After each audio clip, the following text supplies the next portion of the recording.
I still remember the exact moment my life split into two halves, before Zane and after. It was a Tuesday. Raining. The kind of rain that doesn't care about your umbrella, just soaks through everything until you feel it in your bones. I was working the late shift at Harlow's bar, wiping down counters, counting down minutes, trying to survive another night of bad tips and drunk strangers. Then he walked in. Zane Cole. I didn't know his name then. I didn't know anything about him. All I knew was that he was soaking wet, that his knuckles were bleeding, and that he sat down at the end of my bar like he owned the whole building. "Whiskey," he said. "No please, no eye contact." I poured it without a word. He drank it in one go, pushed the glass forward. I poured again. We did that 3 times before he finally looked up at me. And I wish I could tell you his eyes were cold or empty or scary. That would have made everything so much simpler. But they weren't. They were exhausted, deep brown, a little lost, like a man who had been carrying something heavy for so long, he forgot what it felt like to put it down. "You always stare at your customers like that?" he asked. "Only the ones bleeding on my counter," I said. Something shifted in his face, not quite a smile, but close. That was the beginning. For 6 weeks, Zane came to Harlow's every Tuesday and Thursday. We talked. Slowly at first, small things, safe things. My terrible taste in movies. His preference for silence over small talk. The way he always sat with his back to the wall and his eyes on the door. I noticed that. I noticed everything about him, which should have been my first warning. I didn't ask what he did for work. He didn't offer. There was an unspoken agreement between us. Some doors stay closed. I respected it because honestly my own life wasn't exactly a clean story either. Rent I couldn't always make. A family that stopped calling. A future that felt like a hallway with no doors. Zane made me feel like maybe there was a window somewhere. By week 5, he was walking me home. By week 6, he was staying. I know how that sounds. I'm not proud of how fast I fell. But there was something about being held by him that felt like the safest place I had ever been. Which is insane, I know.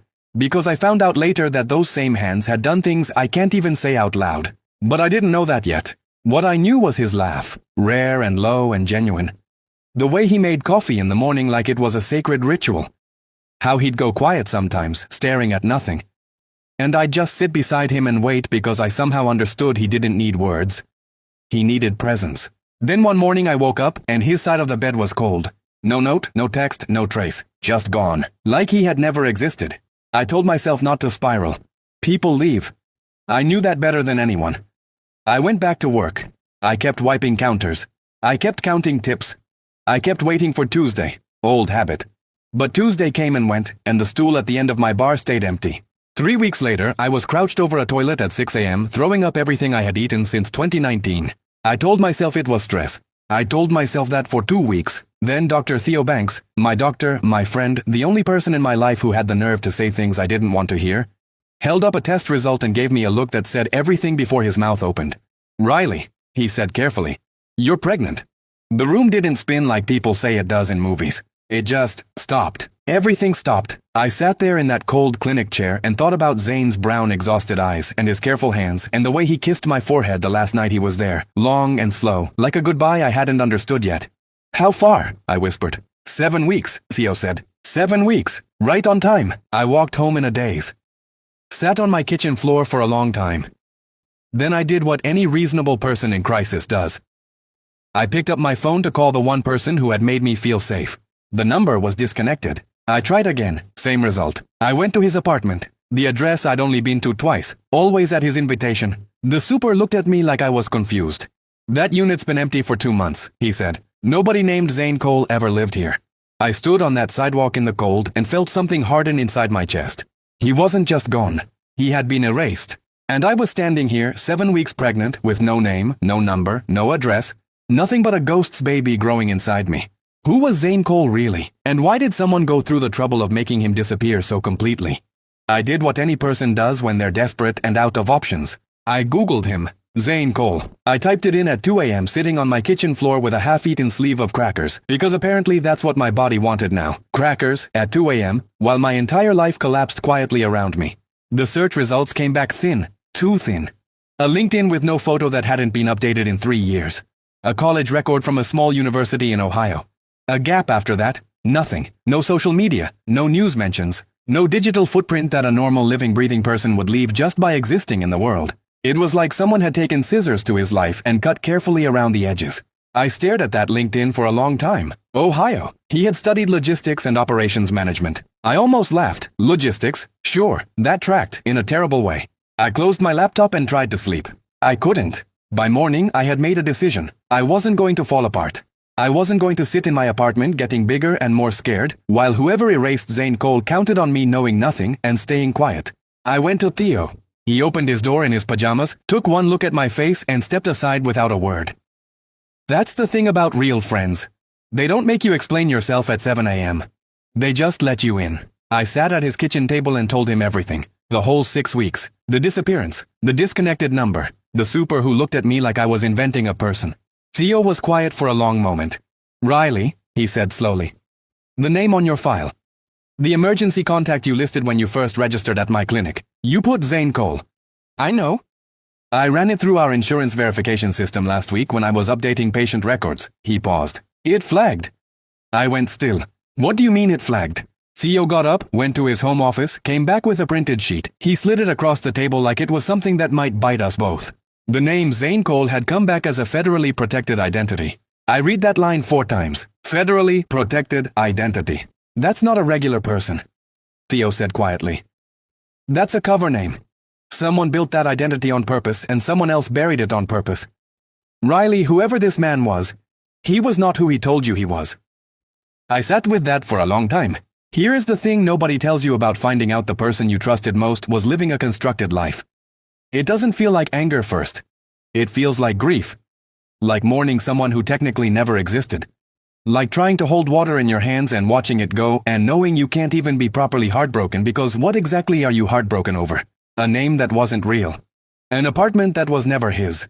A man who looked at me with those exhausted brown eyes and let me believe he was safe. But then I touched my stomach, barely a bump yet, almost nothing, and I thought, this part is real. Whatever lie everything else was, this is real. And I needed answers not for me anymore. I needed them for this. So I did something stupid. I went back to the bar, not to work. It was my day off. I went because Zane had always come on Tuesdays and Thursdays, and I had a wild, desperate idea that habits are hard to break even for men who don't officially exist. I sat at the bar on a Thursday evening and I waited. He didn't come. But someone else did, a man I had never seen before. Tall, broad, expensive suit. The kind of face that looked like it had never been surprised by anything in its entire life. He sat down 2 stools from me, ordered a club soda, and then turned and looked at me with an expression that was not quite friendly and not quite threatening but lived in the uncomfortable space between. You're Riley Evans, he said. It wasn't a question. My whole body went cold. Who are you? I said. My voice came out steadier than I felt. I was proud of that. My name is Marcus Cole, he said. Zane is my younger brother. The bar noise around us suddenly felt very far away. Where is he? I said. Marcus looked at me for a long moment. Something moved behind his eyes. Not quite guilt. Not quite pity. Something older and heavier than both. That's a complicated answer, he said. I have time. He leaned forward slightly, lowered his voice. My brother was a contractor. You understand what I mean when I say that. I understood. I didn't want to, but I did. He was pulled off an assignment 8 weeks ago by his handler, a man named Danny Reeves. Zane didn't come in voluntarily, Riley. He was taken. Marcus paused. And the people who took him, they know about you. The cracker I had eaten an hour ago threatened to come back up. Why? I whispered. Marcus looked at my stomach. Just briefly, just long enough. And I realized with a slow creeping horror that this man sitting 2 stools away from me in his expensive suit already knew. He already knew everything. Because, Marcus said quietly, you're carrying the only leverage anyone has left over my brother. And there are people who would very much like to use that. Zane didn't leave. He was taken, and now Riley is a target. I have replayed that moment in the bar approximately 10,000 times since it happened. Marcus Cole, expensive suit, club soda. The way he looked at my stomach like it was already a chess piece on someone else's board. I should have run right then. I didn't. Because here is the thing about being pregnant and alone and terrified. Sometimes your feet just stop working. Sometimes your brain processes too much information at once, and the only thing your body knows how to do is sit very still and breathe. So I sat. And I breathed. And I looked at this man who shared Zane's jaw and Zane's stillness and absolutely none of Zane's warmth. What do you want from me? I said. Right now, Marcus said. I want you to not go home tonight. Excuse me? Your apartment is being watched. He said it the way someone says the weather is changing. Casual, certain, devastating. Has been for about 72 hours. They're not moving yet. They're waiting to confirm something first. But Riley, when they move, they will move fast. I looked around the bar. Same regulars, same bad lighting, same sticky counter I had wiped down 1,000 times. Everything looked exactly the same as it always did. That was the scariest part. Danger doesn't announce itself. It just sits quietly in the corners of your normal life until one day it doesn't feel like waiting anymore. Who are they? I said. The organization Zane worked for, Marcus said. When Danny Reeves pulled him out, it wasn't a clean extraction. Zane had been compromised. His cover, his identity, everything. Someone on the inside fed information about him, about his assignment, about you. I'm not part of any assignment, I said. My voice cracked slightly on the last word. I hated that. You weren't supposed to be. For the first time, something moved across Marcus's face that looked almost human. My brother broke the first rule of his contract. He got attached. They watched it happen, and they let it happen because they thought they could use it. He paused. They were right. I pressed my hand flat against the bar to keep it from shaking. Zane knew. Some part of him had to have known that getting close to me was dangerous, and he did it anyway. And now I was sitting here 7 weeks pregnant with his child, trying to process the fact that my entire relationship had happened inside someone else's strategy. Except I kept coming back to that last night. The way he held me. The way he kissed my forehead. Long and slow and deliberate. That wasn't strategy. I knew the difference. I had been used before and I knew what it felt like, and it didn't feel like that. He had been saying goodbye. He knew they were coming. He was protecting me, I said quietly. When he left without a word, he didn't want them to see him say goodbye. Marcus looked at me for a long moment. Something shifted. He called me the night before they took him, Marcus said. He told me if anything ever happened to him, I should find you. A pause. He didn't tell me about the pregnancy. I don't think he knew. That hit me somewhere deep and wordless. Zane had tried to protect me even in his disappearing. He had left a trail, his brother, a contingency plan in case I needed one. He had thought of me even at the end. I pressed my lips together hard. Not yet. I could fall apart later. Right now I needed to think. Where do you want me to go? I said. I have a place, Marcus said. Outside the city. Secure. My people have been using it for years. It's not connected to anything with my name on it. Your people, I repeated. You're in the same business. He didn't deny it. Zane and I grew up in it. The difference is I run the operation. He was the one they sent into the field. I thought about that. About two brothers growing up inside a world like this. About what that does to a person. About exhausted brown eyes that had seen too much and still somehow looked at me like I was something worth being gentle around. If I go with you, I said slowly, what do you want in return? Marcus almost smiled. You're smarter than they expected. What do you want? My brother is alive, he said. Danny Reeves has him in a facility 3 states away. I've been building a case to get him out, but I need time and I need Reeves distracted. He looked at me steadily. You being missing and unaccounted for will distract him. They want you because you're leverage over Zane. If they can't find you, they'll redirect resources. That buys me the window I need. So that was it. I wasn't just being protected. I was bait. Bait who was also somehow the safest option on the table. I laughed. Actually laughed. A short broken sound that made the bartender look over. Okay, I said. Marcus blinked. Okay? I said, okay. I picked up my bag. But I have conditions. My doctor comes with me. Non-negotiable. I have prenatal appointments and I am not skipping them for your operation. And I want to talk to Zane the second you get him out. Not eventually. Not when it's convenient. The second. Marcus studied me for a moment. Zane said you were steady, he said quietly. I didn't know what he meant until right now. Are we doing this or not? I said. We left through the back. I didn't look at the bar on my way out. I didn't look at the stool where Zane used to sit. I was afraid if I did, I would stop moving and I could not afford to stop moving. Theo answered on the first ring. Pack a bag, I said. I'll explain in the car. And Theo, don't go out the front door. A pause. Riley, he said carefully. How bad is it? I watched Marcus's black SUV idle in the alley, watched his driver scan the street with the kind of practiced calm that meant this was not his first extraction. Pack light, I said. We'll buy what we need. Riley is hidden. Marcus is moving. And somewhere 3 states away, Zane Cole is running out of time. The safe house was a farmhouse. I don't know what I expected. Something sleek maybe. Steel doors and security cameras and the kind of place that looked like it meant business. Instead, it was a white farmhouse at the end of a gravel road, surrounded by nothing but flat land and winter sky, and the occasional sound of wind doing whatever wind does when there are no buildings to interrupt it. It was actually beautiful. That felt wrong somehow, being in a beautiful place while everything else was on fire. Theo arrived 2 hours after us, driven by one of Marcus's people, his medical bag in one hand, and the expression of a man who had fully committed to the chaos even if he hadn't fully processed it yet.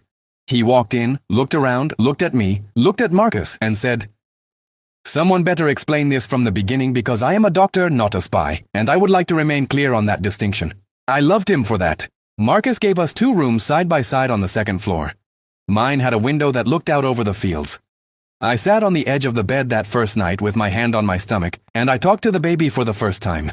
I didn't plan to, it just happened. "I don't know how to explain your father to you," I said quietly. "He was complicated. He was also the most careful person I have ever met. Careful with words, careful with space, careful with me." I paused. "He's going to be so surprised when he finds out about you. I need you to give me a little time to figure out how to tell him." The wind moved outside the window. I took that as agreement. 6 days passed. 6 days of prenatal vitamins Theo had packed without being asked. 6 days of crackers and ginger tea and lying on my back staring at farmhouse ceilings. 6 days of Marcus on phone calls in the kitchen that he always stopped when I walked in, which I stopped being offended by after the 3rd day because honestly I didn't want to know the details. On the 7th day Marcus came and found me at the kitchen table. He sat down across from me. He didn't say anything for a moment. My heart dropped straight through the floor. "Is he dead?" I said. Flat, direct. Because I needed to know, and I needed to know fast before Hope had any more time to grow roots. "No," Marcus said. I exhaled so hard my whole body shook. "But it's tonight," he said. "The extraction is tonight. I need you to understand that for the next several hours I won't have information. There will be a window where I know nothing and I can't tell you anything, and you're going to have to sit with that." "I've been sitting with not knowing for 8 weeks," I said. "I think I can manage a few hours." Marcus looked at me with that almost human expression again. "He's lucky," he said, simply, like a fact. "Tell him that yourself," I said, "when you bring him back." The next 4 hours were the longest of my life, longer than the night he disappeared. Longer than the morning I sat in Theo's clinic and heard the word pregnant for the first time. Longer than the drive out here watching city lights disappear in the rearview mirror. Theo sat with me. We didn't talk much. He made tea neither of us really drank. At some point he fell asleep in the armchair across from me, and I sat alone in the quiet farmhouse, dark, just breathing in and breathing out, and telling myself that Zane Cole had survived whatever that life had thrown at him before, and he was going to survive this too.